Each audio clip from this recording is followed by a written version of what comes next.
Praise the Lord. परमेश्वर के पवित्र महिमामय नाम की महिमा हो कि आज हम सभी अपना ऑडियो वीडियो बंद रखें और बीच में कोई भी बोले नहीं।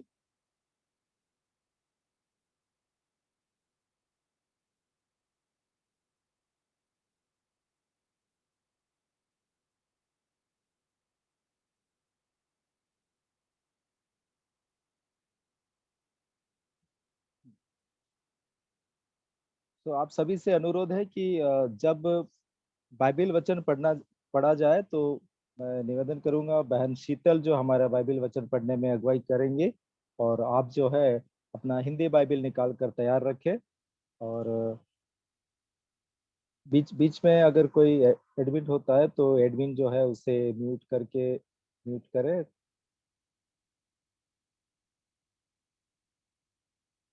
ताकि बीच में डिस्टरबेंस ना हो। Okay, thank you. परमेश्वर के पवित्र नाम की महिमा हो। और परमेश्वर ने आज एक विशेष मकसद के साथ हम यहाँ पर एकत्रित हुए हैं। प्रार्थनाओं के साथ ही हम एक मध्यस्थता के विषय में एक महत्वपूर्ण बात को हम देखने जा रहे हैं, और वो यह है कि मध्यस्थता के अंदर आइडेंटिफिकेशनल रिपेंटेंस क्या है और वो उसका करना क्यों जरूरी है। मतलब पहचान स्वरूप पश्चाताप क्या है और उसे क्यों करना जरूरी है। पहचान स्वरूप पश्चाताप क्या है, अगर ये वर्ड है तो ये वर्ड जाना पहचाना हमें नहीं लगता है, क्योंकि आइडेंटिफिकेशनल रिपेंटेंस के बारे में कलीसिया ने इस पर ध्यान नहीं दिया है, और हमें कईयों ने कभी सिखाया भी नहीं और हमने सीखने की कोशिश भी नहीं की है।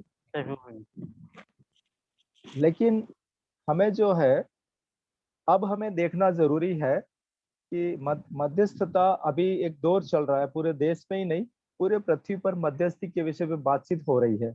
और अवश्य है कि मध्यस्थी हम हर एक को करना है और सबको करना ही चाहिए। छोटी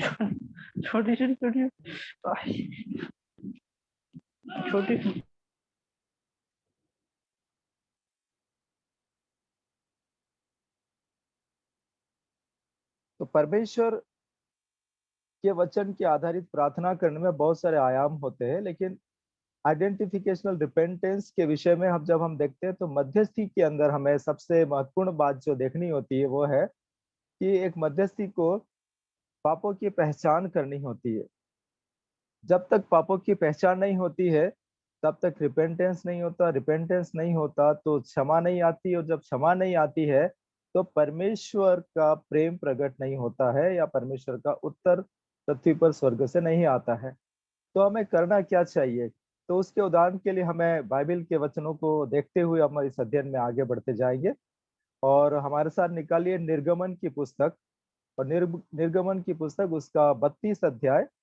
और उस 32 अध्याय के अंदर एक समरी टाइप जब हम देखते हैं तो उसे हम अच्छे से जानते भी, लेकिन उस पर प्रकाश डाले बगैर हम आगे नहीं बढ़ पाएंगे। सो हम देखते हैं कि मिस्र की गुलामी में इजराइल लोग जो सारे लोग हैं जो गुलामी से निकल कर आए, और परमेश्वर जो है परमेश्वर की सामर्थ और पराक्रम को उन लोगों ने देखा था और उन सब को महसूस किया था। लेकिन 40 दिन के अंदर ही, 40 दिन के भीतर भीतर ही वे भटक कर दूसरे देवता मतलब बछड़ा बनाकर उसको दो महान पाप किए। पहला दंडवत किया और बलिदान भी चढ़ा दिया। जो सिर्फ सर्वशक्तिमान परमेश्वर ही को किया जाना चाहिए वो काम उन्होंने उस सोने के बछड़े को कर दिया, और महान पाप हो गया। तो इजरायलियों ने अपने आप को पाप से अशुद्ध कर लिया, और परमेश्वर को उन्होंने ये काम करके जलन दिलाई और क्रोध करने के लिए विवश किया। तो यहाँ आगे के वचन को देखने के लिए हम निर्गमन 32 का 10 वचन पढ़े, जो बाइबल में जिस प्रकार लिखा है उसे पढ़िए। निर्गमन 32 का 10। अब मुझे मत रोक, मेरा कोप उन पर भड़क उठा है जिससे मैं उन्हें भस्म करूं, परंतु तुझसे एक बड़ी जाति उपजाऊं। तो यहाँ पर परमेश्वर आकर के, परमेश्वर को मालूम है कि इन लोगों ने पाप किया है, लेकिन वे लोगों को भस्म करने के लिए सीधा या उनको नष्ट करने के लिए लोगों के पास नहीं जाते, लेकिन वे मूसा के पास परमेश्वर आते हैं और मूसा से परमेश्वर बात करते हैं। और वो बात है कि पहली बात वो कहते हैं कि अब मुझे मत रोक। ये बात परमेश्वर मूसा से कहते हैं कि अब मुझे मत रोक, और कहते हैं कि मेरा कोप उन पर भड़का है जिससे मैं उन्हें भस्म करूं, परंतु तुझसे एक बड़ा राष्ट्र बनाऊंगा। हिंदी में ट्रांसलेशन में मिस्टेक है, इंग्लिश में नेशंस लिखा हुआ है वहां पर। मैं तुझ में से एक बड़े देश को, राष्ट्र को बनाऊंगा। तो यहाँ जब हम देखते हैं कि परमेश्वर मूसा के सामने आके इस बात को बोलते हैं और मूसा इस बात से अज्ञात है। मूसा को मालूम नहीं है कि नीचे जिन लोगों को मिस्र से छुड़ाकर परमेश्वर लेके आए, नीचे वे क्या कर रहे हैं। लेकिन परमेश्वर इसकी सूचना, इसकी वार्निंग मूसा को देते हैं। तब वहां पे मूसा क्या बोलते हैं, यहाँ पर परमेश्वर जिन बातों को दिखाते हैं, तो मूसा उस बात को महसूस करते हैं और वे उनके पापों की पहचान करते हैं। और एक मध्यस्थी की जो शुरुआत जो यहाँ हम देखते हैं, वो मूसा के जीवन से हम देखते हैं। इसका रूट जो है, मध्यस्थी का, आइडेंटिकल रिपेंटेंस का जो रूट है, इसकी जो जड़ है, वो मूसा और परमेश्वर के बीच में जो है, उसके उसके साथ हमें दिखाई देता है। तो यहाँ पर निर्गमन 32 का 11, 12 और 13 वचन पढ़िएगा, जिस पर हम प्रकाश डालेंगे। निर्गमन 32 उसका 11, 12 और बाद में 13। तब मूसा अपने परमेश्वर यहोवा को यह कह के मनाने लगा, हे यहोवा, तेरा कोप अपनी प्रजा पर क्यों भड़का है, जिसे तू बड़े सामर्थ्य और बलवंत हाथ के द्वारा मिस्र देश से निकाल लाया है। मिस्री लोग यह क्यों कहने पाए, वह उनको बुरे अभिप्राय से, अर्थात पहाड़ों में घात करके धरती पर से मिटा डालने की मनसा से निकाल ले गया।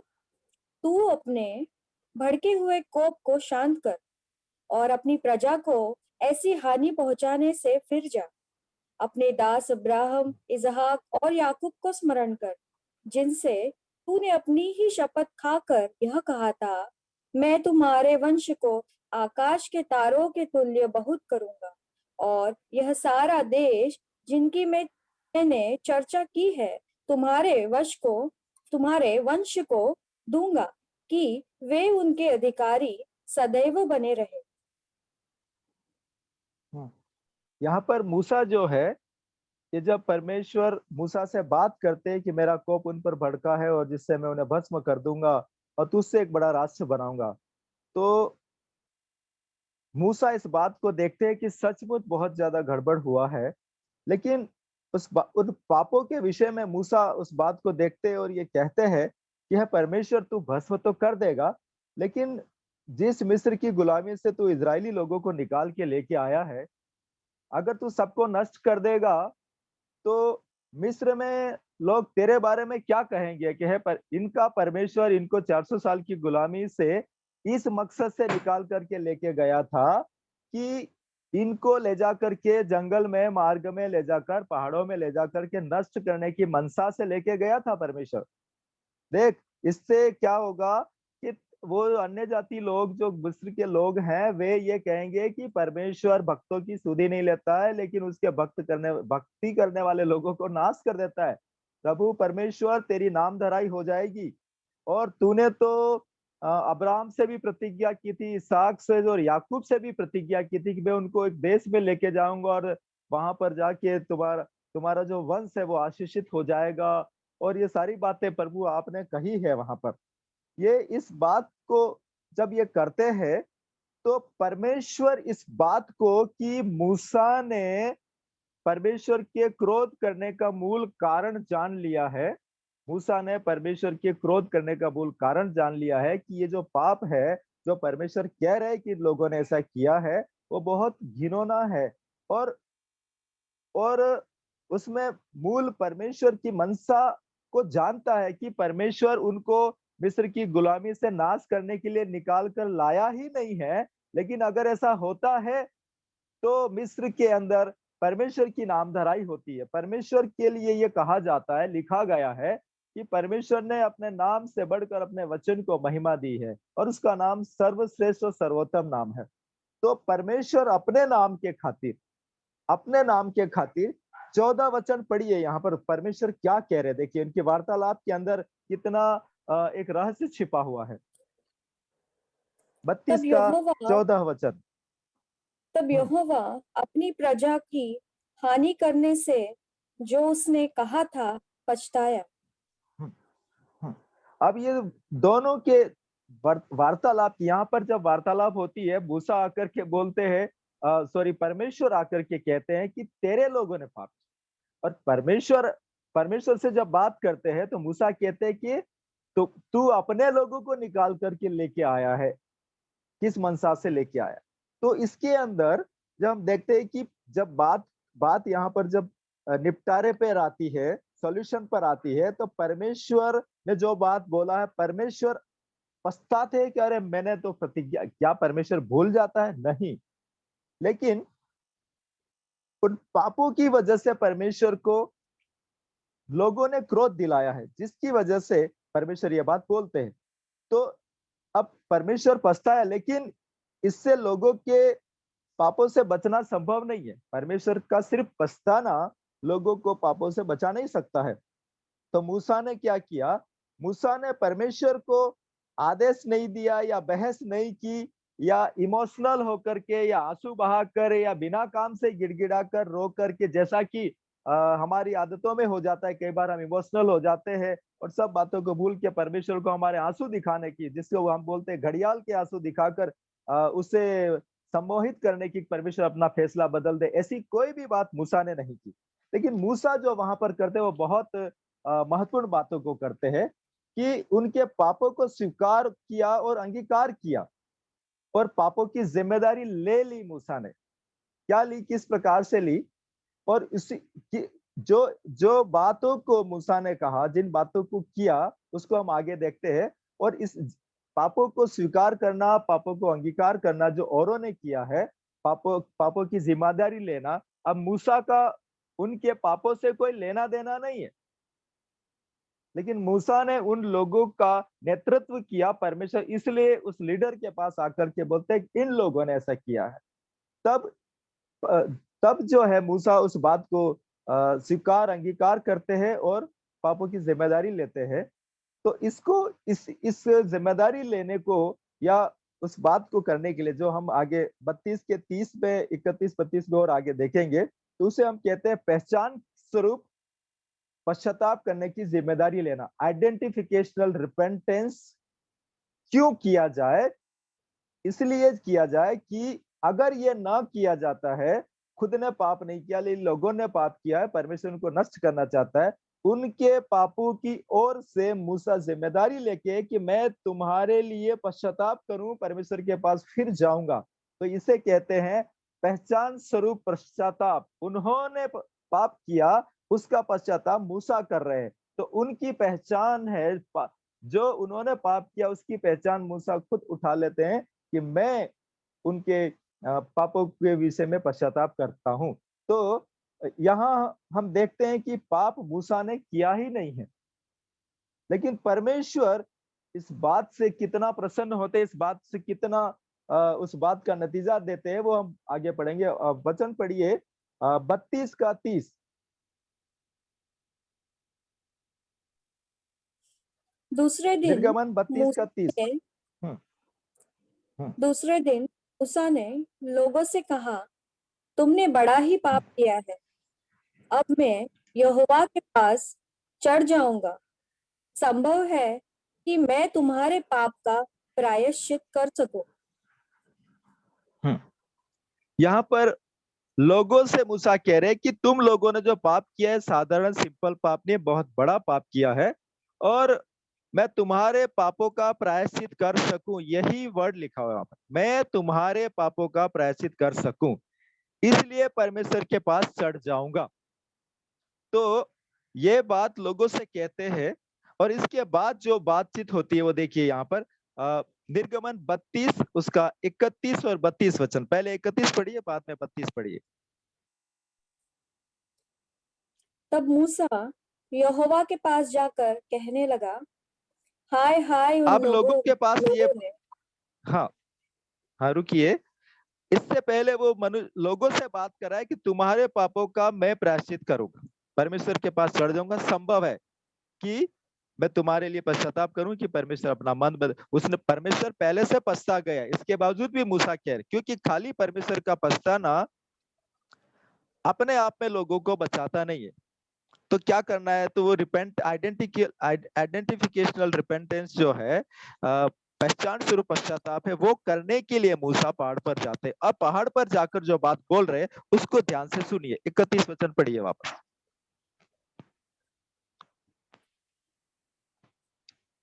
तब मूसा 32 का यहोवा के 31। पास जाकर कहने लगा, हम्म, हाय हाय लोगों, हाय हाय उन लोगों ने सोने का देवता बनवाकर बड़ा ही पाप किया है। तो भी हम्म, अब तू अब उनका पाप क्षमा कर, नहीं तो अपनी लिखी हुई पुस्तक में से मेरे नाम को काट दे। हम्म। यहाँ पर मूसा जो है परमेश्वर से जाकर, परमेश्वर को तो मालूम है कि उन्होंने बहुत बड़ा पाप किया है। परमेश्वर आगे कहते हैं कि उन्होंने तो देवता भी बना लिया है उनको, और उनके सामने बलिदान भी चढ़ा दिया और उसको दंडवत भी कर दिया। परमेश्वर को सब मालूम है। इसके बावजूद भी मूसा उसी बात को जो परमेश्वर को मालूम है लोगों की ओर से कह रहे हैं कि उन लोगों ने सोने का देवता बनाकर बड़ा पाप किया है, और उनके लिए वो हाय हाय करते हैं। और कहते हैं कि ये पाप तो किया है बड़ा, तो भी अब तू उनका पाप क्षमा कर। उन्होंने पाप किया है तो भी अब तू उनका पाप क्षमा कर, नहीं तो जी इस तेरी लिखी हुई पुस्तक में से मेरे नाम को काट डाल। ये बात बोलना मूसा के अलावा पृथ्वी पर किसी ने भी इस बात को नहीं बोला कि इतना इतना इसको इसको गहराई से जाएंगे, इसको थोड़ा सा हम देखेंगे कि ये कोई मामूली बात नहीं जिसको हम सालों से सुनते आ रहे हैं कि मूसा ने ऐसा बोल दिया कि मेरे नाम को काट डाल। ये कोई मामूली बात नहीं थी। सारे लोगों को, एक थोड़ी देर देखिए, अगर सारे लोगों के लिए मूसा पश्चाताप नहीं करते हैं, प्रायश्चित नहीं करते हैं, और परमेश्वर उन सारे लोगों को अगर नहीं बचाता है, तो सारे लोग तो नाश होने वाले। नाश होने का मतलब हो गया कि वे नरक जाने वाले हैं। तो उनके नाम तो सबके पुस्तक से मिटा दिए जाएंगे।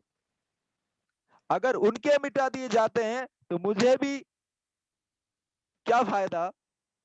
मैं तो, मेरा नाम मिट जाए तो मिट जाए तेरी लिखी हुई पुस्तक से, लेकिन ये लोग जिनको तूने अपनी महिमा के लिए, फिरौन राजा को अपनी सामर्थ, अपनी शक्ति, अपना परमेश्वरत्व दिखाकर तू बड़ी ही सामर्थ के साथ उनको मिस्र से छुड़ा कर लाया है,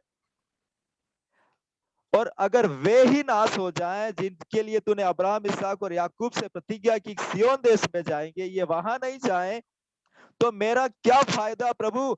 तो अगर तू इनको क्षमा ना करे तो मेरे नाम को तेरी लिखी हुई पुस्तक से काट डाल, मतलब मैं भी इनके साथ नाश हो जाना उचित समझूंगा। ये बात मूसा बोलते हैं। और यही कारण रहा कि परमेश्वर मूसा के मन को जानते हैं। जब परमेश्वर को किसी का मन भा जाता है तो परमेश्वर मित्र के समान, भाई के समान बातें करते हैं। और हमें मालूम है वचन से अच्छी तरह से कि मूसा के साथ भाई के समान बात किया। भाई होने का मतलब क्या होता है, अपना ब्लड उसके अंदर है, अपना डीएनए उसके अंदर है।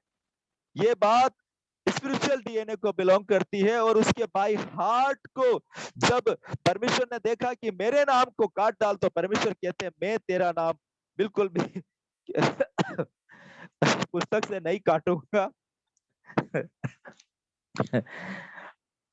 और तो मूसा जो इस प्रकार से आइडेंटिफिकेशनल रिपेंटेंस करने के लिए परमेश्वर के साथ जो बात करते हैं वो कितनी प्रभावशाली है।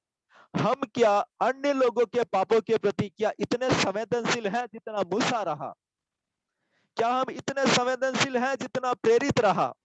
हम प्रार्थनाएं करते हैं, घंटों करते हैं, उपवास करते हैं, लेकिन क्या परमेश्वर हमारे शब्दों की ओर ध्यान देते हैं? कई बार हमारे शब्द बहुत सुहावने होते हैं, लेकिन हमारे सुहावने और डिक्शनरी के से अच्छे वर्ड परमेश्वर को कभी भी नहीं कर सकते। लेकिन स्पिरिचुअल जो दीनता है, जो लोगों के प्रति प्रेम है, परमेश्वर के मन की बात को समझ करके मूसा ने जो वार्तालाप किया वो बहुत महत्वपूर्ण वार्तालाप था और परमेश्वर ने अपने मन को बदल किया। यदि ये लोग नहीं बचते तो मेरे बचने का क्या फायदा? सबके नाम पुस्तक से तो काटे ही जाएंगे, मेरा नाम भी काट डाल तू। परमेश्वर के मन की बात को जान लिया उसने, और वो बोलते परमेश्वर की दुखती नस पे उसने हाथ रख दिया, ऐसा हम बोल सकते हैं। और परमेश्वर कुछ भी नहीं कर सके उसके आगे। क्यों? क्योंकि परमेश्वर जैसे मूसा लोगों को बचाने के लिए प्रेम रखता है, ऐसा ही प्रेम परमेश्वर भी करते हैं। इसलिए उसने मूसा की बात को मानकर लोगों को बचाया। और ये ठीक उसी तरह है जिस तरह यीशु ने किया। यीशु ने क्या किया? यीशु को देखते हैं कि वो अच्छा चरवाहा है और बोलता है मैं अपना प्राण देता। यूहन्ना 10 के 11 वचन के अंदर यीशु ने बोला मैं अपना प्राण दे देता हूँ कि ये लोग बचाए जाएं। लेकिन हम इस वचन को आगे देखेंगे, लूका 23 का 34 वचन हमारे लिए पढ़े ताकि हम इसमें और आगे देखेंगे।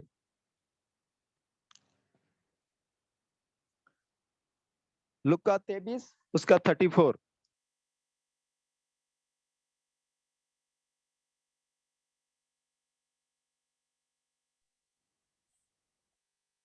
तब यीशु ने कहा, हे पिता, इन्हें क्षमा कर, क्योंकि ये जानते नहीं कि क्या कर रहे हैं। और उन्होंने चिट्ठियां डालकर उसके कपड़े बांट लिए।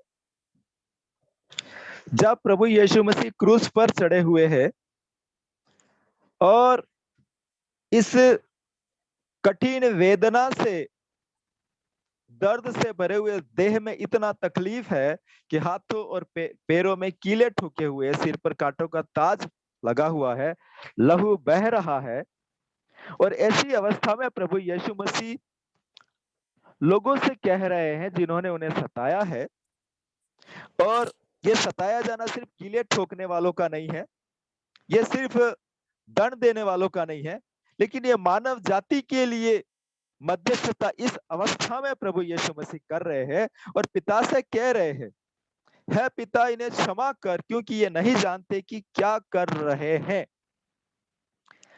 इस बात को हम साधारण सा लेते हैं और कई बार हम भी लोगों को बोल देते कि हे प्रभु, इन लोगों को देख, ये क्या कर रहे हैं, इनको क्षमा कर दे। मेरा एक सवाल है आपसे कि जब हम खुद पापी है, पापी जीवन जी रहे हैं, पूरी रीति से सिद्ध नहीं हुए, तो क्या हम ये कह सकते हैं पिता से कि हे परमेश्वर इन्हें क्षमा कर दे? क्योंकि क्षमा की जरूरत तो खुद को भी है, क्योंकि पाप का स्वभाव और पाप का प्रभाव जीवन में पाया जाता है। जब तक खुद पापी है, दूसरों को क्षमा कैसे कर सकते हैं? और सिर्फ मनुष्य पुत्र को ही पाप क्षमा करने का अधिकार है। और ये बात क्रूस से प्रभु यीशु मसीह ने, ये जो मध्यस्थता प्रभु यीशु मसीह कर रहे हैं कि हे पिता इन्हें क्षमा कर, क्योंकि ये नहीं जानते कि क्या कर रहे हैं। तो इसको रॉन्ग कोडिंग लोग करते हैं, लेकिन यीशु मसीह के अलावा किसी को भी पाप क्षमा करने का अधिकार नहीं है। तो मानव के पाप क्षमा करने का अधिकार केवल मनुष्य पुत्र यीशुआ को ही है। ये बात हमें हमेशा स्मरण रखनी होगी। और क्रूस पर यीशु की मध्यस्थता है ये, जो लोगों की ओर से उनके पाप क्षमा के लिए जो है परमेश्वर से विनती कर रहे हैं प्रभु यीशु मसीह। लोगों की ओर से ये कि है पिता इन्हें क्षमा कर दे। अगर तू क्षमा नहीं करेगा तो मेरा क्रूस पे चढ़ना कोई काम का नहीं है। इसलिए यीशु मसीह कह रहे हैं वहां पर, सबसे पहली बात जो हम सिर्फ गुड फ्राइडे के दिन याद करते हैं और कहते हैं कि यीशु मसीह ने क्रूस पर से ऐसा बोला, इसके बाद हम क्रूस को भी भूल जाते हैं और उसके लहू को भी भूल जाते हैं कई बार। लेकिन उसकी इस महान मध्यस्थता को हमें भूलने की नहीं, हमेशा याद रखने की जरूरत है कि यीशु मसीह ने सचमुच इस प्रकार से मध्यस्थता की है, औरों के लिए विनती की है, औरों का दुख खुद उठाते हुए उसने कहा है कि हे पिता इन्हें क्षमा कर कि ये नहीं जानते कि क्या कर रहे हैं। इसके बाद आइए आगे हम देखते हैं, हमारे लिए पढ़िएगा 2 कुरिन्थियों 5 अध्याय 21 वचन। 2 कुरिन्थियों 5 अध्याय 21 वचन।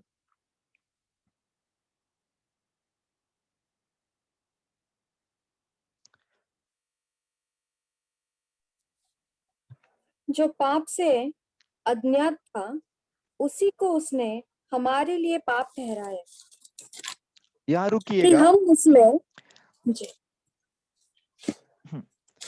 जो पाप से अज्ञात था, कौन था पाप से अज्ञात? प्रभु यीशु मसीह। उसको, यीशु मसीह को परमेश्वर ने क्या किया? परमेश्वर ने उसी को, यीशु मसीह को हमारे लिए पाप ठहराया। यही लिखा हुआ है ना वचन में, उसने हमारे लिए पाप ठहराया। हाँ, तो यहाँ कि पर हम जो हम देखते उसमें हैं कि होकर कि हम हाँ उसमें पढ़िए। होकर परमेश्वर की धार्मिकता बन जाए। अब यहाँ पर परमेश्वर का जो पुत्र है उसमें कोई पाप नहीं है, उसमें कोई दोष नहीं है, कोई कलंक नहीं है। उसे परमेश्वर ने स्वर्ग से भेजा, वो स्वर्गीय डीएनए है, उसमें कोई पाप नहीं है, कोई बुराई नहीं है। लेकिन हमारे लिए पाप ठहराया, हमें पापी ठहराने की बजाय परमेश्वर ने, देखो परमेश्वर का खुद का यहाँ पर उसके प्रेम को, अगम्य प्रेम को जानिए। एक मध्यस्थ को किस प्रकार परमेश्वर का हार्ट होना चाहिए उसको भी इससे हम समझ सकते हैं कि परमेश्वर को खुद को मालूम है कि सारी दुनिया पापी है, मनुष्य जो मैंने हाथ से बनाया वो सब पापी। अब उसके लिए बलिदान चढ़ाने के लिए पृथ्वी के मनुष्यों में जो आदम की वंशावली में से एक भी, किसी का भी डीएनए शुद्ध नहीं है। उसने अपने डीएनए के परमेश्वरत्व को मनुष्य बनाकर हमारे लिए पाप ठहराया। परमेश्वर अपने पुत्र को पाप ठहरा देता है, हमारे दुखों को, हमारे पापों को उसके ऊपर लाद देता है। ये कहें कि वो हम हर किडनैप कर लेता है, हर ले गया। यूहन्ना बोलता है पापों को उठा ले गया। तो वो उसको पाप ठहरा देता है, अपने ही पुत्र को पाप ठहराता है जो पाप से अज्ञात है। तो ये परमेश्वर का हृदय है कि हमें कैसे बचाना है, अपने ही पुत्र को पाप ठहरा देना है उसको, ताकि उसकी धार्मिकता हमारे अंदर पाई जाए। लेकिन इसको और अधिक समझने के लिए हम आगे देखें और मेरे साथ निकालिए फिलिपियों की पुस्तक, उसका 2 अध्याय 6 से 8 वचन बारी बारी से पढ़िएगा। फिलिपियों की पुस्तक 2 अध्याय 6 से 8।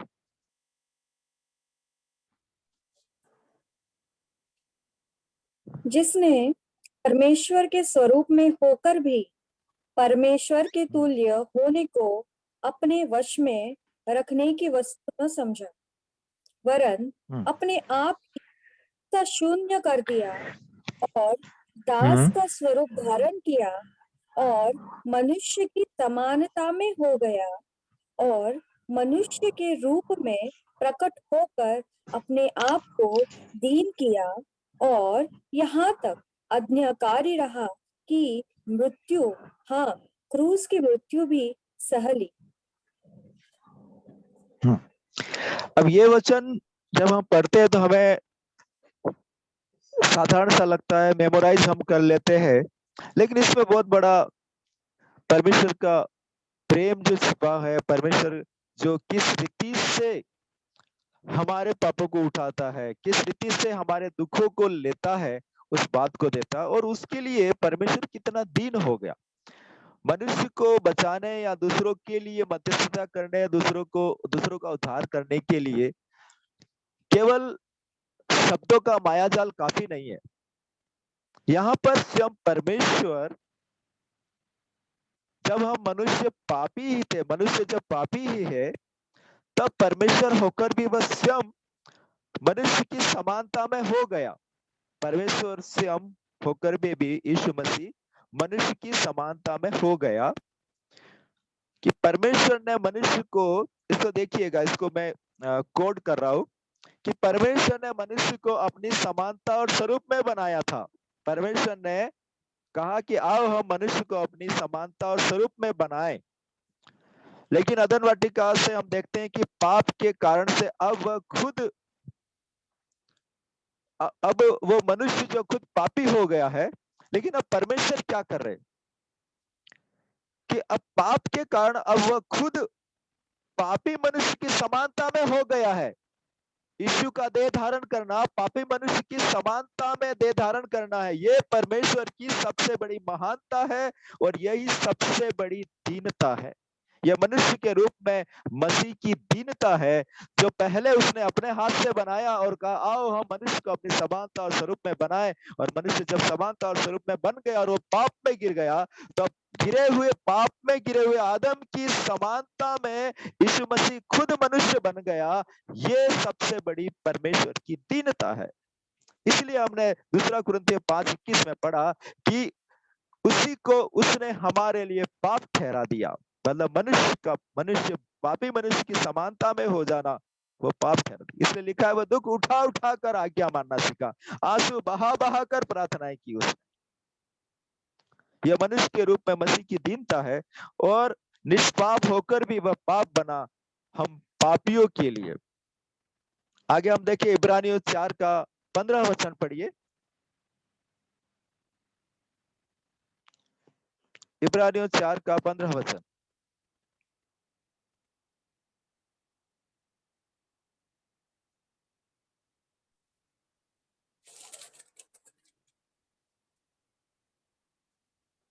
क्योंकि हमारा ऐसा महायाजक नहीं जो हमारी निर्बलताओं में हमारे साथ दुखी न हो सके, वरन वह सब बातों में हमारे समान परखा तो गया, तो भी निष्पाप निकला।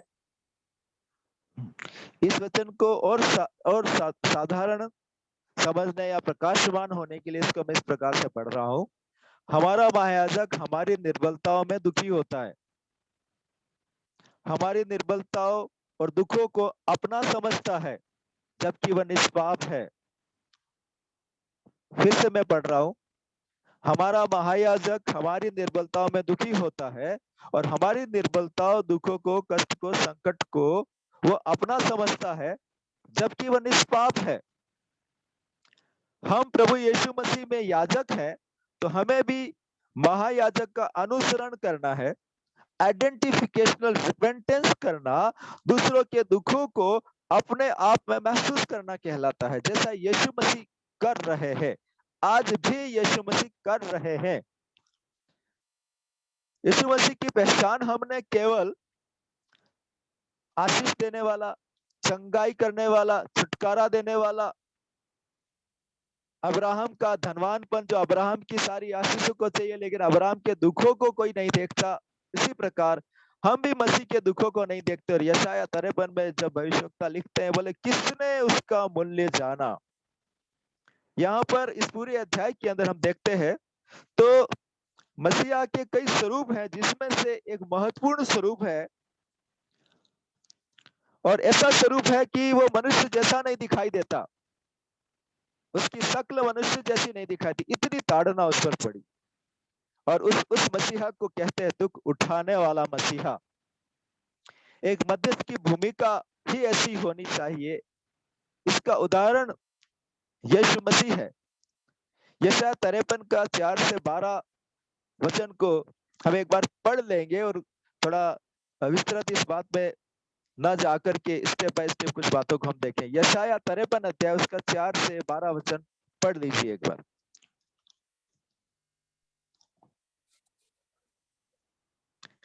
निश्चय उसने हमारे दुखों को सह लिया और हमारे ही दुखों को उठा लिया, तो भी हमने उसे परमेश्वर का मारा कुटा और दुर्दशा में पड़ा हुआ समझा। परंतु वह हमारे ही अपराधों के कारण घायल किया गया, वह हमारे ही अधर्म के कामों के कारण कुचला गया। हमारी ही शांति के लिए उस पर ताड़ना पड़े कि उसके कोड़े खाने से हम लोग चंगे हो जाए। 12 तक। हम तो सबके सब भेड़ों के समान भटक गए थे। हम में से हर एक ने अपना अपना मार्ग लिया और यहोवा ने हम सबों के अधर्म का बोझ उसी पर लाद दिया। वह सताया गया तो भी वह सहता रहा और अपना मुंह न खोला। जिस प्रकार भेड़ वध होने के समय और भेड़ी ऊन कतरने के समय चुपचाप शांत रहती है, वैसे ही उसने भी अपना मुंह न खोला। अत्याचार करके और दोष लगाकर वे उसे ले गए। उस समय के लोगों में से किसने इस पर ध्यान दिया कि वह जीविते के बीच में से उठा लिया गया? मेरे ही लोगों के अपराधों के कारण उस पर मार पड़ी। उसकी कब्र भी दुष्टों के संग ठहराई गई और मृत्यु के समय वह धनवान का संगी हुआ। यद्यपि उसने किसी प्रकार का उपद्रव न किया था और उसके मुंह से कभी छल की बात नहीं निकली थी, तो भी यहोवा को यही भाया कि उसे कुचले। उसी ने उसको रोगी कर दिया। जब वह अपना प्राण दोष बलि करे, तब वह अपना वंश देखने पाएगा। वह बहुत दिन जीवित रहेगा। उसके हाथ से यहोवा की इच्छा पूरी हो जाएगी। वह अपने प्राणों का दुख उठाकर उसे देखेगा और तृप्त होगा। अपने ज्ञान के द्वारा मेरा धर्मी दास बहुतेरों को धर्मी ठहराएगा और उसके और उनके अधर्म के कामों का बोझ आप उठा लेगा। इस कारण मैं उसे महान लोगों के संग भाग दूंगा और वह सामर्थियों के संग लूट बांट लेगा, क्योंकि उसने अपना प्राण मृत्यु के लिए उंडेल दिया। वह अपराधियों के संग गिना गया, तो भी उसने बहुतों के पाप बोझ उसने बहुतों के पाप का बोझ उठा लिया और अपराधियों के लिए विनती करता है। यहाँ इतना सब कुछ होने के बाद हम यीशु मसीह की उस मध्यस्थता की उस तस्वीर को देख सकते हैं कि एक एक बात यहाँ पर, अगर इस पे हम अभी वर्णन करने बैठे या इस पर विस्तृत देखेंगे तो काफी समय लग जाएगा, लेकिन मैं एक बात आपको इसमें फोकस डालना चाहता हूँ कि 12 वचन को फिर से पढ़िए एक बार, 12 वचन को। इस कारण मैं उसे महान लोगों के संग भाग दूंगा और वह सामर्थियों के संग लूट बांट लेगा, क्योंकि उसने अपना प्राण मृत्यु के लिए उंडेल दिया। वह अपराधियों के संग गिना गया, तो भी उसने बहुतों के पाप का बोझ उठा लिया और अपराधियों के लिए विनती करता है। यहाँ पर वो जो है हमारे पापों में भागीदार हो गया, वो निष्पाप है, लेकिन उसके बावजूद भी वो हमारे पापों में हमारे पापों का बोझ उठा लिया, अपराधियों के संग गिना गया, तो भी उसने बहुतों के पाप का बोझ उठा लिया। पाप का बोझ उठा लिया, यही यही इसको हम बोल सकते हैं कि और हमारा बोझ उसने उठाया तो हम औरों का बोझ उठा लें। क्रूस उठाने के विषय में यीशु मसीह ने कहा कि किसी ने कहा है कि यीशु मसीह ने तो अपने जीवन काल में एक ही बार क्रूस उठाकर उसने पिता की इच्छा को पूरा कर दिया, लेकिन हम मनुष्य हैं, हमें हम जो विश्वास करने वाले हैं, हमें प्रतिदिन उसका क्रूस उठाना ही चाहिए, नहीं तो हम विश्वासी नहीं है। तो यहाँ पर इस अवस्था के अंदर, ऐसी अवस्था में हम बहुत आनंदित होते हैं और जब हम अच्छे होते हैं, बहुत आशीष आ रही होती है, तब हम प्रभु को बहुत अच्छा अच्छा कहते हैं, स्तुति करते हैं, आराधना करते हैं। लेकिन यहाँ प्रभु यीशु मसीह की अवस्था को देखिए, जो यशायाह भविष्यवक्ता, इसको मैं बोल दूंगा आइडेंटिफिकेशनल प्रोफेसीज। यहाँ पहचान स्वरूप भविष्यवाणी है। ये वर्ड आपने लाइफ में कभी नहीं सुना होगा, मेरे मुंह से भी आज ही निकला है। आइडेंटिफिकेशनल प्रोफेसीज है यहाँ पर, कि जो होने वाला है उसको यशाया खुद महसूस कर रहे हैं कि जो होगा वो कितना दर्दनाक है। इसके इस दर्द और बोझ और बीमारियां और ताड़नाओं को उठाने के बावजूद भी वह अपराधियों के लिए विनती करता है। हालेलुया। वह अपराधियों के लिए विनती करता है। इस दुख भरी अवस्था में भी वो सहायता नहीं मांगता कि मुझे बचा ले, लेकिन वो अपराधियों के लिए विनती करता है। हम सोचते हैं उसने एक ही दिन क्रूस उठा लिया और चल दिया, वो बहुत सरल होगा। वो नहीं प्रियो, यह वह परमेश्वर का प्रेम है जो प्रतिदिन हमें हमारे चारों ओर दिखाई देने वाले लोगों पर प्रकट करना है। हम प्रार्थनाएं भारत के अंदर जब से संत थॉमस आए और उन्होंने प्राण दे दिया, उनका लहू आज भी चिल्ला चिल्ला करके कह रहा है, दुहाई मांग रहा है कि प्रभु तू कब तक हमारा न्याय नहीं करेगा। मैं भारत के अंदर उस पहाड़ पे मुझे गुफा में मार डाला है। तो प्रभु बोलते हैं उसको देख करके कि बेटा अभी और भी लोगों का लहू बहाना बाकी है। और कलीसियाएं हैं जो मध्यस्थ हैं या प्रार्थना करने वाले लोग हैं, उन दुखों को महसूस नहीं कर पा रहे, औरों के दुखों को महसूस नहीं कर पा रहे। हमारे पास जो है उससे हम तृप्त हो चुके हैं। हमें परमेश्वर जैसा प्रेम नहीं है, यीशु मसीह जैसा मन उत्पन्न नहीं हुआ है, जिसकी वजह से इतना डिले हो रहा है, जिसकी वजह से लोग नाश हो रहे हैं। मूसा की तरह हम कोई कहने की हिम्मत नहीं हो रही कि मेरे नाम को काट डाल और उनको बचा ले। यहाँ महत्वपूर्ण बात यह है कि जब तक हम याजक किसी भी तरह के पापों को, अपने और दूसरों के पापों का अंगीकार करके पश्चाताप के साथ क्षमा नहीं मांगते हैं, तब तक परमेश्वर की दया और न्याय को अपने जीवन में, अपने कलीसिया में, अपने परिवार में और देश में लागू नहीं कर सकते हैं। परमेश्वर ही एकमात्र ऐसा सरल व्यक्तित्व है जो यीशु मसीह के नाम से, उसके वचन के आधार पर अगर हम आइडेंटिफिकेशनल रिपेंटेंस करें तो प्रभु विलंब नहीं करता है, समय पर काम कर देता है। और इसके उदाहरण को अभी हम एक दो चैप्टर से देखेंगे।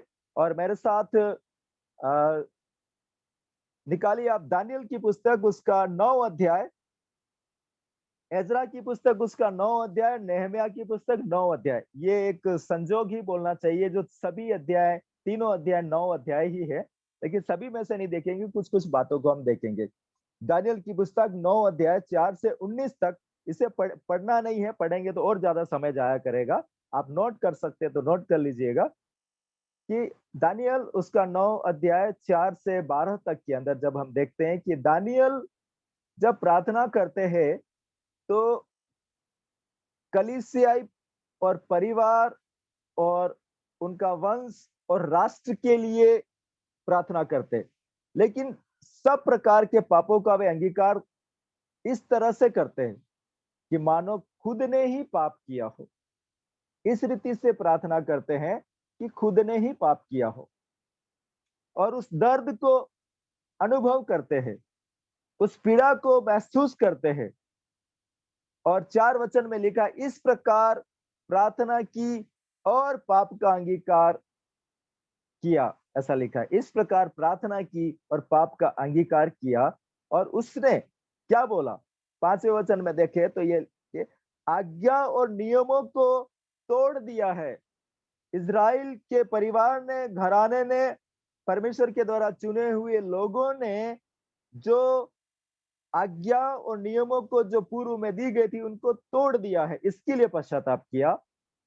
और नबियों के द्वारा, राजाओं के द्वारा, हाकिमों के द्वारा और पूर्वजों के द्वारा और साधारण लोग जो तेरी ओर से बातें करते थे। 6 वचन में कि तेरी ओर से, परमेश्वर की ओर से नबियों ने बातें की, राजाओं ने की, हाकिमों ने, पूर्वजों ने और साधारण लोग जो तेरी ओर से बातें करती है, सब जो है तेरी ओर से बातें करते थे, अपने मन के अनुसार नहीं कहते थे। तो हमने नहीं सुना। दानियल ये नहीं कहते कि उन्होंने नहीं सुना। और तो और जो 70 वर्षों पहले भविष्यवाणी जो की गई थी और इज़राइल ने नहीं सुना, नहीं माना, उसके लिए भी कहते हैं कि तेरे दास भविष्यवक्ताओं ने भविष्यवाणी की, उसको भी हमने नहीं सुना। और यहाँ कहते हैं कि तेरे विरुद्ध पाप किया है। अपने आप को उन पापों में इन्वॉल्व करते हुए कि हमने तेरे विरुद्ध पाप किया है। 19 वचन को जब हम देखते हैं तो यहाँ पर अपनी प्रार्थ जो है दानियल किस प्रकार से कहते हैं, देखिए।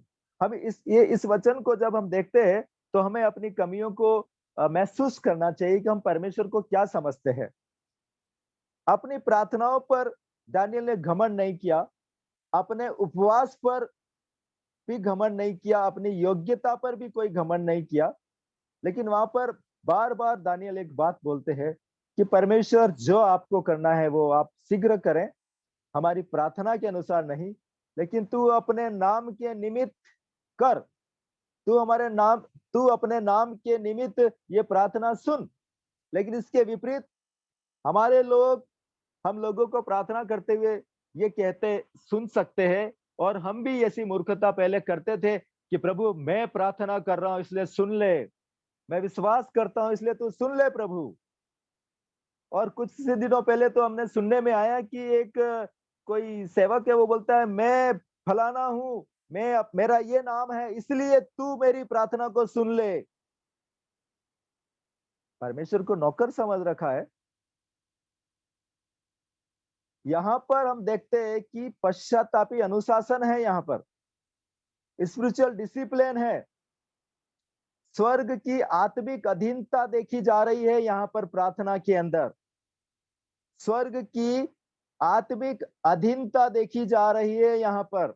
दानियल के ऊपर कोई बिशप नहीं है वहां पर। दानियल किसी संस्था का डायरेक्टर नहीं है यहाँ पर कि मर्जी पड़े वैसे अनुशासन बन करके और उसको नचा रहे हो। यहाँ तो वो स्वर्ग की अधीनता में रहकर, गुलामी में रहकर वह कार्य कर रहा है जो परमेश्वर को भाता और अच्छा लगता है। दानियल के इस अनुशासन की वजह से, दानियल के इस आइडेंटिफिकेशनल रिपेंटेंस की वजह से परमेश्वर ने उसको ऐसी बुद्धि दिया कि जब प्रार्थना किया तभी जिब्राइल को वहां पर भेज दिया, स्वर्गदूत को वहां पर भेज दिया बुद्धि देने के लिए। लेकिन यहां पर हम देखते हैं कि दानियल के द्वारा परमेश्वर ने वो काम किया जो प्रकाशित वाक्य की कुंजी कहा जाता है दानियल की पुस्तक को। क्यों? क्योंकि दानियल परमेश्वर के हार्ट को जानता था। इसको इस प्रकार से समझ सकते हैं, हम यीशु को तो जानते हैं लेकिन यीशु के मन को जानते हैं क्या? एक मध्यस्थ सिर्फ यीशु को ही नहीं जानता लेकिन यीशु के मन को जानता है। और इसलिए पौलुस बोलते हैं कि मुझ में मसीह का मन है, तुम में भी होना चाहिए। परमेश्वर को आदेश देने की जरूरत नहीं है, लोगों को प्रार्थना में दोष देने की भी जरूरत नहीं। उन्होंने पाप कर दिया, उन्होंने ऐसा कर दिया, उन्होंने वैसा कर दिया, जिद नहीं करनी है हमें। नकली आंसू, घड़ियाली आंसू बहाने से भी परमेश्वर को कोई फर्क नहीं पड़ता। हम स्वयं पापी स्वभाव में होकर भी परमेश्वर पर दबाव बनाने की गलत और नाकामयाब कोशिश करते हैं। मैं इसको वापस कहूंगा कि हम स्वयं पापी स्वभाव होने के बावजूद भी परमेश्वर पर दबाव बनाने की गलत और नाकामयाब कोशिश करते हैं कि वो हमको आशीष दे दे। परमेश्वर क्यों कर आशीष देगा? क्योंकि हमने ऐसा करते हुए हमने लोगों को देखा है, हमने आज तक ऐसा ही किया है। और हमने ऐसा व्यवहार किया परमेश्वर से मानो परमेश्वर हमारा दास हो। लेकिन हमें परमेश्वर के हृदय को देखना है कि परमेश्वर पापी मनुष्य की समानता में हो गया, वो कितना हम पापियों से भी और नीचे हो गया वो। एजरा की पुस्तक में जब हम देखते हैं 9 अध्याय उसका 6 से 15 वचन, जिसको मैं इसको अलग प्रकार से थोड़ा-सा आप पर प्रकाश डालने की कोशिश करूँगा कि किस प्रकार आइडेंटिफिकेशनल रिपेंटेंस और इसका महत्व क्या है? परमेश्वर क्यों उधर मिस्र से निकाल कर उन लोगों को वहाँ बछड़ा बनाया तो नाश करने की बात क्यों बोल देता है? फिर आगे जाकर के क्यों इज़राइल पे इतना क्रोधित होना और आज तक हम देखते हैं कि इज़राइल की इतनी बड़ी हालत होने के पीछे का मूल रीज़न क्या है? दि परमेश्वर नहीं चाहता है, सुनिएगा इसको ध्यान से, कि परमेश्वर नहीं चाहता कि जिस जिस प्रतिज्ञा और वायदे को परमेश्वर ने अब्राहम से की थी और जिस बात को परमेश्वर ने अदन वाटिका के अंदर बोला था कि स्त्री का पुत्र शैतान का सिर कुचलेगा, तेरा सिर कुचलेगा, ये बात जब बोली थी, तब से ही परमेश्वर चाहते थे कि जिस स्त्री के द्वारा, जिस वंश के द्वारा, जिस राष्ट्र के द्वारा परमेश्वर अपने आप को पापी मनुष्य की समानता में यीशु मसीह में होकर देह धारण करने वाला था, इसलिए उसको बिना किसी मिलावट के प्रारंभ से ही डीएनए के मिक्स होना बिल्कुल भी पसंद नहीं था। वो शुद्धिकरण चाहता था कि वो गर्भ, वो कोख, वो वंश, वो खानदान, वो राष्ट्र, वो व्यक्ति जिसमें मिलावट ना हो, शुद्ध ठहरे। इस बात की लड़ाई के खातिर परमेश्वर ने, जब इज़राइल ने जब नहीं माना, उसको दंड दिया। उसके लिए हम देखते हैं कि कई लोगों का खून बहाना पड़ा, तो खून बहा है उसके लिए, क्योंकि परमेश्वर का खून जिसमें आना था, डीएनए आना था, उन लोगों ने दूषित किया, तो खून का पलटा खून से, ऐसा लिखा है वचन के अंदर। और चाहे वो यहूदी रहे हो, चाहे वो अन्य जाति रहे हो, मानव जाति का डीएनए जब अशुद्ध हो गया कि परमेश्वर को खुद को स्त्री के माध्यम से जन्म लेकर सिर कुचलना था, और उसको देह में आने के लिए इतनी रुकावटें हो रही थी, जिसकी वजह से लोगों पर क्रोध परमेश्वर का भड़का, और भविष्यवक्ता और नबियों ने बीच में रह कर के इतनी मध्यस्थताएं की, जिनसे वह प्रसन्न हुआ। उन नबियों और उन भविष्यवक्ताओं के उस पश्चाताप की वजह से हम देखते हैं कि हमने ठीक समय पर मरियम के द्वारा यीशु मसीह को, शुद्ध डीएनए को उत्पन्न होते हुए देखा है। ये बात आपको किस तरह से समझ में आएगी मुझे नहीं मालूम, लेकिन हम प्रार्थना करेंगे कि परमेश्वर का अभिषेक आपको इन बातों का प्रकाशन दे और समझाए। यहाँ पर एजरा की पुस्तक 9 अध्याय के अंदर उसका 11 और 12 वचन जो है, उसमें बेटे और बेटियों को मत ब्याहना, उन लोगों वो वहां जाना, उनकी सब वस्तुएं ले लेना, लेकिन तुम्हारी बेटी को उनके लड़के से शादी मत कराना, और उनकी लड़की को लाकर तुम्हारे लड़के से मत कराना, क्योंकि वे अलग वंश है, चुना हुआ वंश नहीं है, और उनका डीएनए दूषित है। इसलिए मेरी योजना जो मैं अपने पुत्र को मैं उत्पन्न करना चाहता हूं, इसलिए तुम अपने वंश को शुद्ध करके रखना, और नहीं किया, और ये बड़ा पाप हुआ। इसलिए एजरा जो है क्या करते हैं, मध्यस्थता करते हैं एक याजक के रूप में। 13 से 15 वचन जो है इसमें लिखा हुआ है कि परमेश्वर के सामने खड़े रह सके, बोले तो परमेश्वर के सामने जब मध्यस्थता नहीं करते हैं लोग, जब पाप कर रहे हैं, गुनाह को नहीं मान रहे हैं, तो उनकी ओर से आइडेंटिफिकेशनल रिपेंटेंस एजरा करते हैं, जैसा दानियल ने किया, जैसा मूसा ने किया, और वो करके वहां देखते हैं कि परमेश्वर किस प्रकार खड़ा होने की इजाजत देते हैं, कि परमेश्वर के सामने खड़ा होने का अवसर उसे मिल जाता है। 15 वचन को जब हम 15 वचन पढ़िए सिस्टर, एजरा 9 का 15। हे इज़राइल के परमेश्वर यहोवा, तू धर्मी है, हम बचकर मुक्त हुए हैं, जैसे कि हाँ, आज वर्तमान है। देख, हम तेरे सामने दोषी है, इस कारण कोई तेरे सामने खड़ा नहीं रह सकता। एक दोषी मनुष्य जो पाप का अंगीकार ना करता हो, परमेश्वर की हाजिरी में खड़ा नहीं रह सकता है। और हमें अच्छे से मालूम है याजक लोगों को उनके बागे के ऊपर एक काली रस्सी इसलिए बांध दी जाती थी, अगर कोई भी दोष पाया गया तो बचने का कोई उपाय नहीं। याजक जाके भीतरी स्थान में जहाँ बलिदान चढ़ाया जाता है वहां जाएगा, दूसरों के बलिदान चढ़ाने के लिए जा रहा है लेकिन खुद दोषी है, तो वो वहां मर जाएगा, क्योंकि दूसरों का बलिदान चढ़ा ही नहीं सकता है वो। इसलिए रस्सी बांधी जाती थी कि ये मर जाएगा तो ये रस्सी पीछे लंबी रहेगी, इसको खींच के घसीट के बाहर निकालना होगा, क्योंकि कोई और तो जा ही नहीं सकता है। प्रभु में प्रियो, हमने मसीहत के अंदर पवित्रता को क्या समझा है, यीशु के लहू को क्या समझा, इसी बात का वर्णन यशायाह करते हैं कि हमने उसका मूल्य क्या जाना है। हम प्रार्थनाएं, उपवास 21 दिन और 40 दिन बहुत कर रहे हैं, उसका प्रभाव क्या है? पहचान स्वरूप पश्चाताप करने से किसी भी तरह के बंधनों से छुटकारा होना आसान हो जाता है, लेकिन परमेश्वर की उपस्थिति में दोषी मनुष्य खड़ा नहीं हो सकता है। तो हमें परमेश्वर की उपस्थिति में जाने के लिए यीशु दिया गया है। यीशु के लहू से हम अपने आप को शुद्ध और पवित्र करना है। तो हम क्या सोचते हैं, यीशु मसीह ने 2000 साल पहले कलवरी के क्रूस पर लहू बहाकर मुझे माफ कर दिया है, अब तो मैं आजादी की जिंदगी जीऊंगा, मर्जी पड़े पाप करूंगा और प्रभु बोझ भी ले लूंगा और फिर सब चलता रहेगा, सब लोगों के साथ ऐसा हो रहा है, सब लोग ऐसा कर रहे हैं, मैं कर रहा हूं तो कौन सी बड़ी बात है। ये समझ करके हम परमेश्वर को कुचलते हैं, परमेश्वर के पुत्र का अपमान करते हैं और इसलिए हमारी प्रार्थनाएं सुनी नहीं जाती। इसलिए भारत देश के अंदर लोग नाश हो रहे। हमने लोगों को कहते हुए सुना है कि कहां गया वो परमेश्वर जो लोगों को जीवन दान देता है।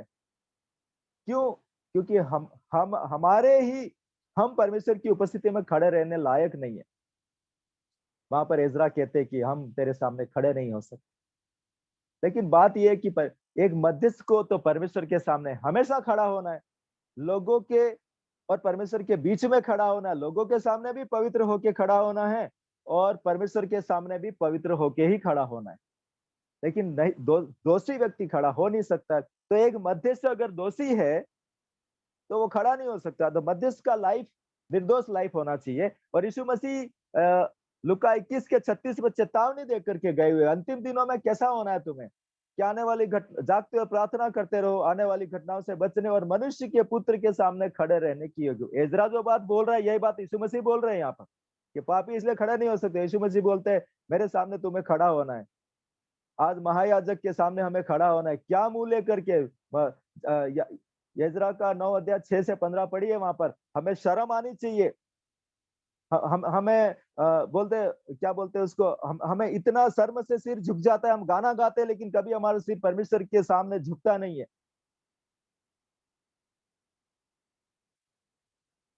एक मध्यस्थ को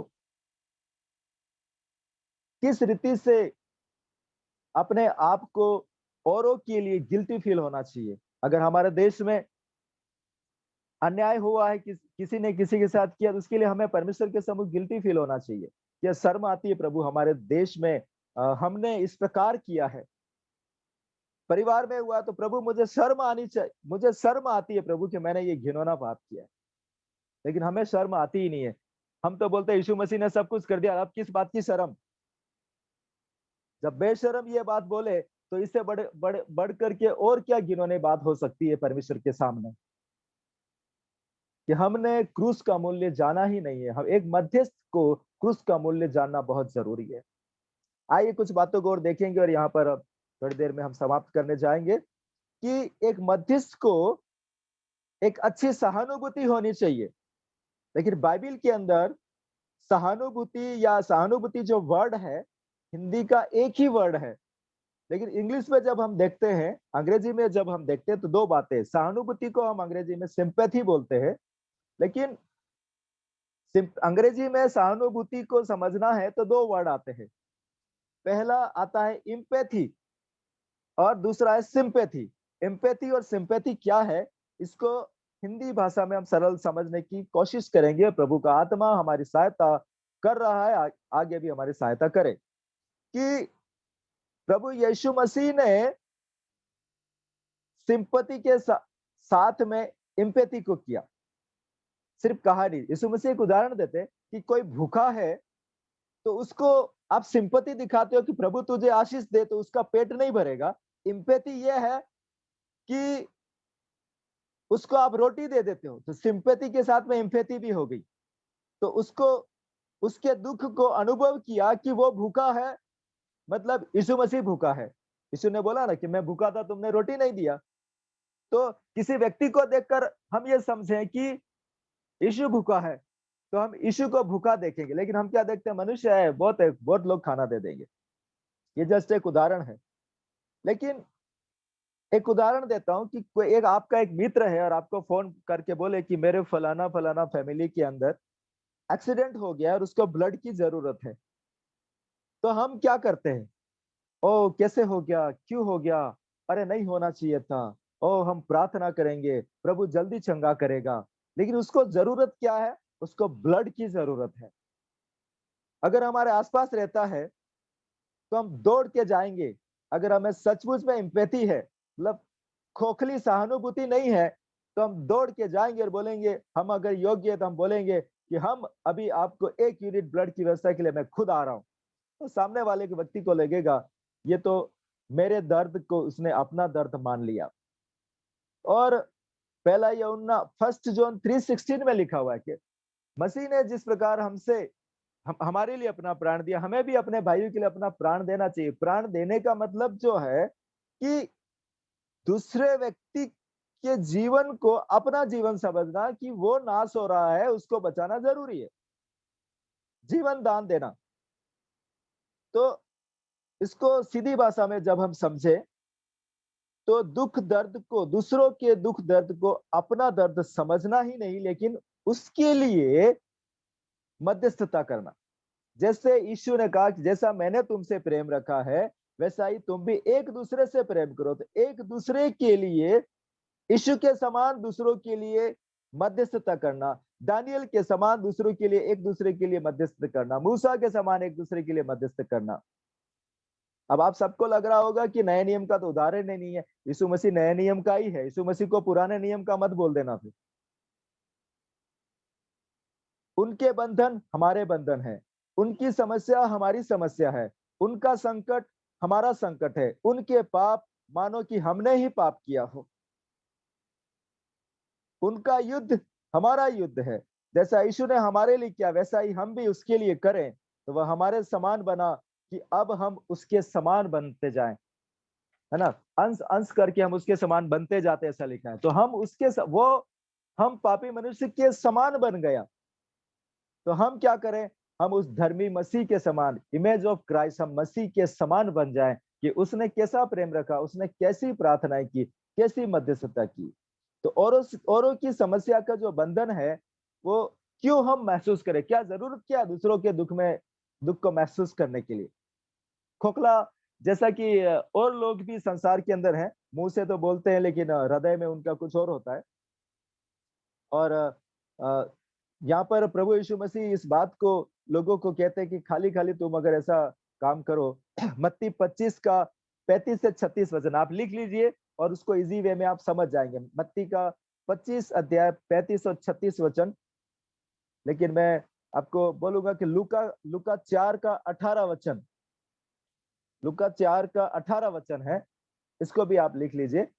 और इसको मैं लूका 4:18 के विषय में थोड़ा आपसे बात करता हूँ कि जब प्रभु का आत्मा हम पर है, वहां पर लिखा प्रभु का आत्मा मुझ पर है, यीशु मसीह ने। क्योंकि अब हम प्रभु की आत्मा वाले लोग हैं, हम बोलते हैं कि हमने पवित्र आत्मा पाया हुआ है, अभिषेक भी पाया हुआ है। तो प्रभु यीशु मसीह का वचन जो है, हम यीशु मसीह के स्थान पर है, हम बोलते हैं कि हम राजदूत है बोलते हैं। तो हम याजक और मध्यस्थ है, इसलिए हम बोलते हैं। जब हम याजक और मध्यस्थ है तो हम क्या करना चाहिए। जब प्रभु का आत्मा हम पर है, तो हम खोखली सहानुभूति नहीं, लेकिन मध्यस्थी में पहचान स्वरूप पश्चाताप की प्रार्थना के द्वारा हम कंगालों को सुसमाचार, बंधुओं का छुटकारा, अंधों को दृष्टि पाने और कुचले हुए को छुड़ाना बहुत आसान हो जाता है। मध्यस्थी में मसीह का मन होना परमेश्वर के राज्य को व्यक्तिगत, पारिवारिक और कलीसिया और राष्ट्रों में लागू करना कहलाता है। जैसा कि दानियल ने प्रार्थना की, मध्यस्थी की, तो वो जो राज्य है इतना बड़ा, दानियल प्रधानमंत्री बना बाद में, और प्रधानमंत्री बना तो जैसा कि हमारे भारत देश है और भारत देश का प्रधानमंत्री बना, ऐसा हम सोचते हैं कि एक देश का प्रधानमंत्री बना। लेकिन जब दानियल प्रधानमंत्री बना, या एस्तर की पुस्तक में लिखा है कि फारस का राज्य इतना बड़ा राज्य था, तो जिसमें भारत भी उनके उनके उनके शासन काल का हिस्सा था। भारत खुद एक देश ना होकर के भारत खुद एक राज्य था। इतना बड़ा भौगोलिक क्षेत्र आज देश है, लेकिन उस समय दानियल के अधीन, एस्तर के समय उस फारस राजा के अधीन भारत भी था। तो इतने बड़े साम्राज्य के अंदर परमेश्वर का किंगडम आया। लोगों ने राजाओं ने राजाज्ञा निकाली कि मेरे राज्य में कोई मूर्ति पूजा नहीं करेगा, दानियल के परमेश्वर की आराधना करेगा। तो भारत को भी एक पैगाम पहुंचा कि भारत भी दानियल के परमेश्वर की आराधना करेगा। लेकिन आज हम देखते हैं कि हम क्रूसेड कर रहे हैं, हम बहुत सारी एक्टिविटीज कर रहे हैं। बार बार मेरा ये बोलना आपको सुनने में भले ही अच्छा ना लगे, लेकिन सच्चाई ये है कि परमेश्वर के मन को जाने बगैर हम सबसे बड़ा बहाना हमारा एक, हम आत्मा के चलाए चलते हैं, और ये सबसे बड़ा झूठ है कि हम पवित्र आत्मा की सुनते नहीं है, और पवित्र आत्मा यीशु की महिमा करता है, हम यीशु की महिमा जैसा पवित्र आत्मा चाहते वैसे करते नहीं है। और रोमियो 8 अध्याय के 25-26 में लिखा है कि हमें प्रार्थना करना नहीं आता, और हम बोलते हैं हमने इतना घंटा प्रार्थना किया, इतने दिन उपवास की, इतनी प्रार्थना की, और पवित्र आत्मा कहते हैं कि तुम्हें प्रार्थना करना नहीं आता। हम किस बात का घमंड कर रहे हैं? हम घमंडी होकर प्रार्थना कर रहे हैं, इसलिए हमारी प्रार्थनाएं सुनी नहीं जा रही। यही सेवा प्रेरितों के जीवन से देखी जाती है कि उन्होंने किस रीति से अपने आप को परमेश्वर के सम्मुख उंडेल करके, जैसा यीशु ने अपने आप को शून्य कर दिया, प्रेरितों ने भी शून्य कर दिया। नए नियम के अंदर इससे बढ़िया उदाहरण और कोई नहीं मिलेगा। प्रेरित 7 अध्याय 60 वचन, प्रेरितों की काम 7 अध्याय 60 वचन, ये आखिरी वचन है। और यहाँ पर हम इसको बंद करके और यहाँ पर अभिषेक मांगेंगे परमेश्वर से, और हम प्रार्थना को मांगेंगे। यहाँ पर दानियल क्षमा करना, प्रेरितों के काम उसका 7 अध्याय 60 वचन, यहाँ पर स्तिफनुस को जब पत्थरवाह किया जाता है, तब वो क्या प्रार्थना करते, क्या मध्यस्थता करे। ये मध्यस्थता है, एक लाइन की मध्यस्थता है, देखो। और उसकी मध्यस्थता कितनी महत्वपूर्ण है, देखिए वहां पर। यह यीशु मसीह का के बाद का पृथ्वी पर पे पृथ्वीवासियों के लिए दूसरा सबसे बड़ा लार्जेस्ट एग्जाम्पल है। वो कहते हैं, हे प्रभु, यह पाप उन पर मत लगा। कौन सा पाप? हत्या का पाप उन पर मत लगा। जितने भी आइडेंटिफिकेशनल रिपेंटेंस है, उन सभी के अंदर पापों की लिस्ट है कि क्या क्या पाप किया। खाली ये कहने से नहीं चलेगा प्रभु मैं पापी हूं। आपके पुरखाओं ने क्या पाप किया, आपने क्या पाप किया, बाइबल के वचन में किन किन पापों के विषय में लिखा हुआ है, हर पाप का हर पाप की जानकारी होना जरूर है, ताकि उसका आइडेंटिफिकेशनल परिचय,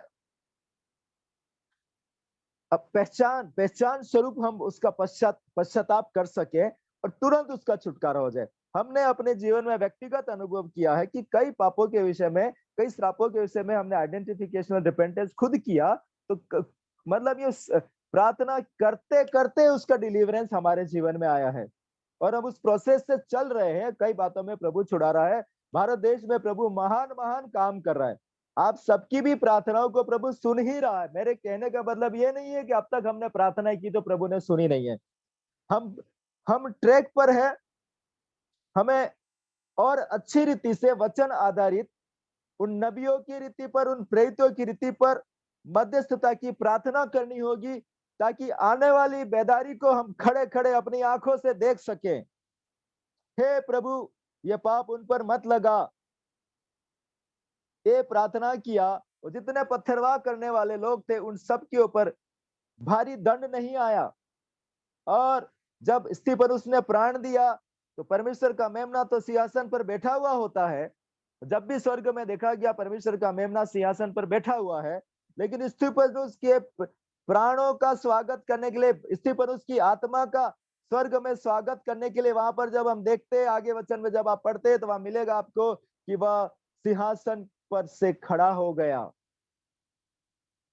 प्रभु में प्रियो, आपके द्वारा हमारे द्वारा एक सच्चाई मसीह के मन जैसी मध्यस्थता जब हम करें तो परमेश्वर सिंहासन से खड़े भी हो जाएंगे, मसीह भी सिंहासन से खड़े हो जाएंगे और मसीह अपने स्वर्गदूतों को, परमेश्वर अपने स्वर्गदूतों को कोर्ट ऑफ हेवन से कानूनी आदेश जारी करेंगे कि भारत देश के अंदर आज जो ये मेरे बेटे और बेटी प्रार्थना कर रहे हैं, आज जो मध्यस्थता करे, इसको लागू करने के लिए वो अपने दूतों को भेज देगा।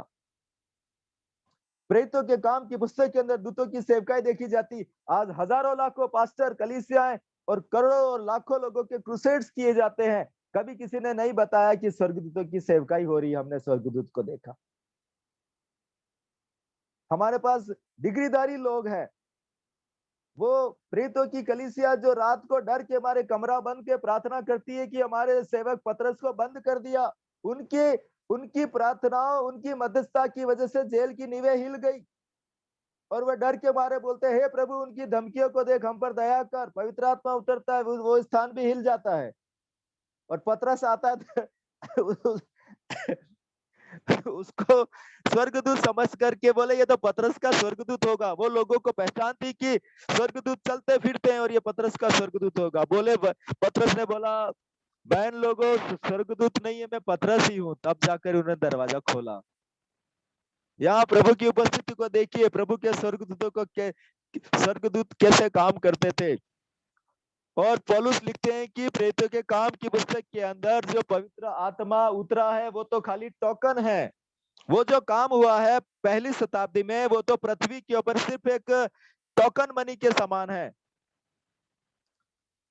लेकिन अंतिम समय की बेदारी के लिए हमें किस प्रकार की मध्यस्थता करनी होगी, आज मैं दावे के साथ, आज मैं बड़े हियाव के साथ, अगर आपने इन वचनों पर ध्यान दिया है और आज प्रभु आपको ताजा अभिषेक जब देगा तो आप उस बेदारी का देखने वाले नहीं लेकिन बेदारी का हिस्सा बन जाएंगे और हम एक दूसरे के अंग होकर एक दूसरे की उन्नति और बढ़ोतरी का कारण बनेंगे।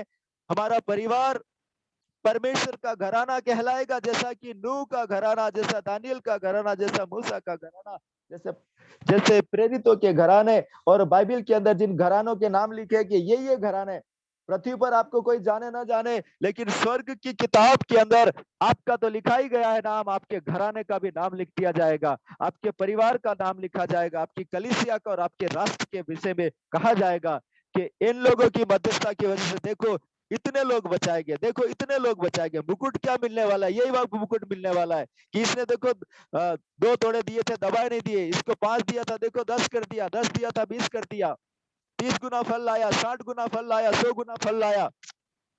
लेकिन फलहीनता परमेश्वर को कदापि भी पसंद नहीं है, क्योंकि परमेश्वर का बीज जो वचन है उसका स्वभाव ही फल लाना है। प्रभु में प्रियो, नाके में खड़े होने का मतलब ही औरों को जीवन दान मिले और उनके जीवन में परमेश्वर का राज्य आए, परमेश्वर की इच्छा पूरी हो और परमेश्वर का नाम पवित्र माना जाए, जैसा कि वो वचन में लिखा है।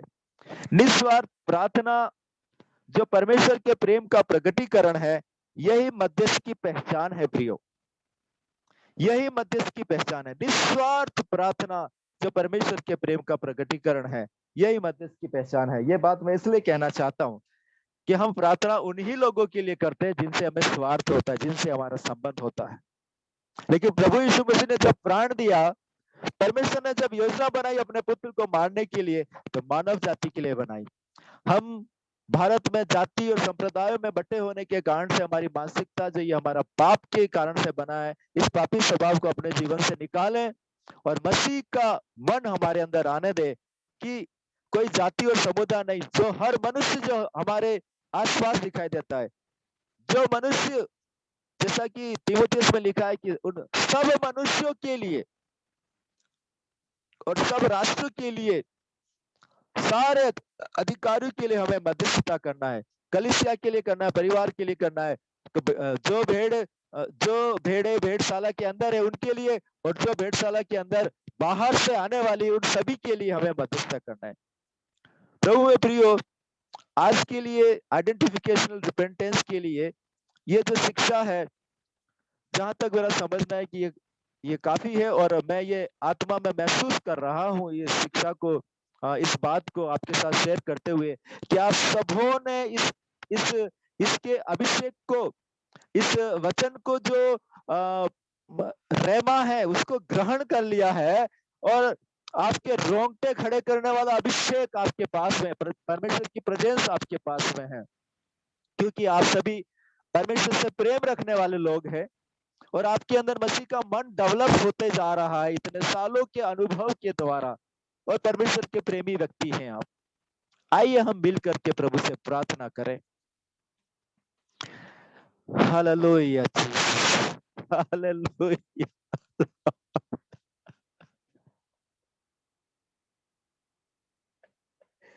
Oh, Jesus. Lord, forgive us our sin, O Lord. हम भारत देश के मध्यस्थ होने के नाते अब्बा पिता तेरे सिंहासन के सम्मुख आते प्रभु जी।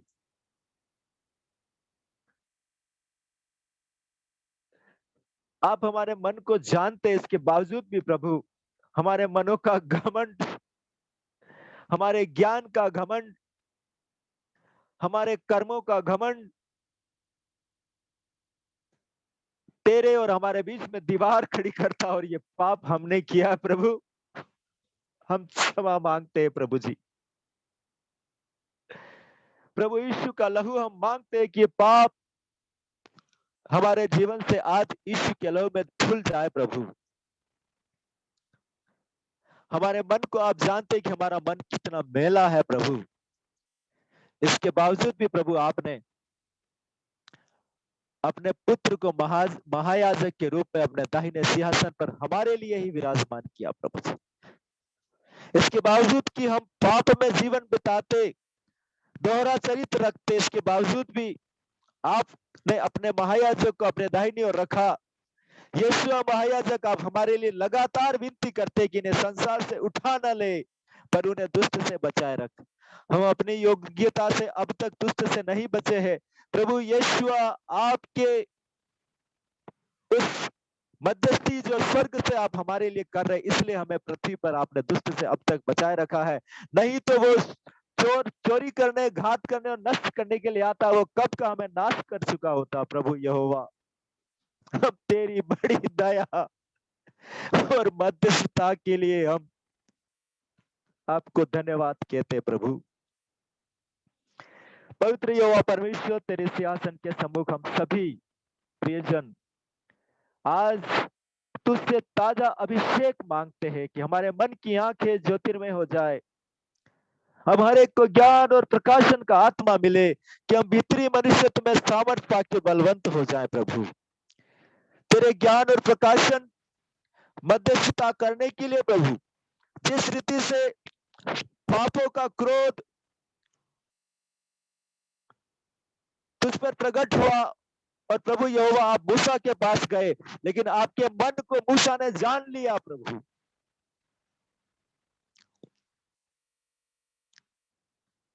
हे पवित्र पिता परमेश्वर, हे सच्चे न्यायाधीश, दिन रात जब तेरे दास दासियां दुहाई देते प्रभु, तो तू धर्मी और सच्चा न्यायाधीश हमेशा प्रार्थना सुनने के लिए धर्मियों की ओर तू अपना कान लगाए रहता प्रभु। हमें वो मन दे, हमें वो समझ दे, हमें वो बुद्धि दे, हमें वो ज्ञान दे, हमें वो प्रकाशन दे प्रभु, कि हम तेरे मन को जानते हुए पवित्र आत्मा के साथ प्रार्थना करें, जो विनती से बढ़कर, बयान से बढ़कर भर भर के लिए, भर भर कर हमारे लिए विनती करता है।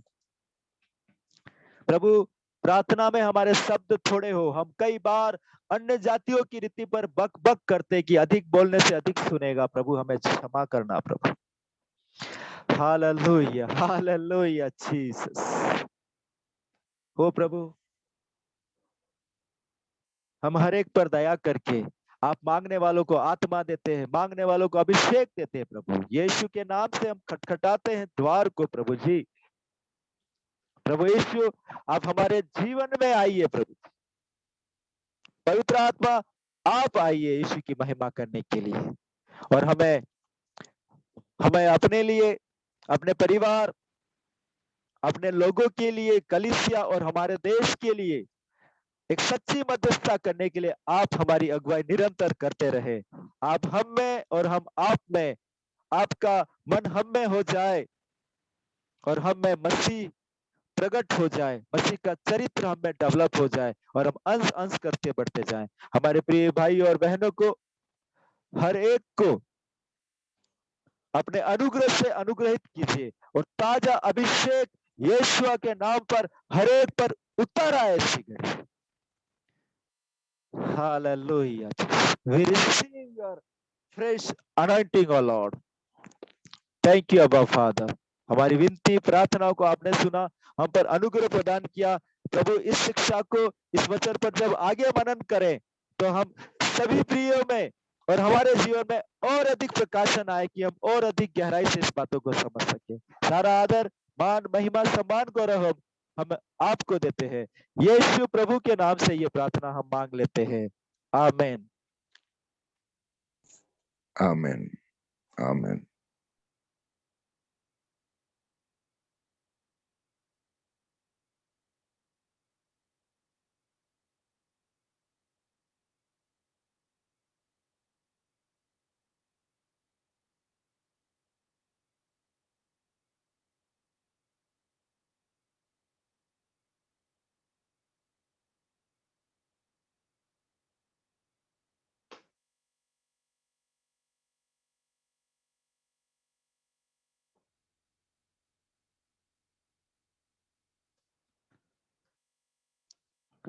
Okay, over to Prabodh uncle. Recording बंद करेंगे।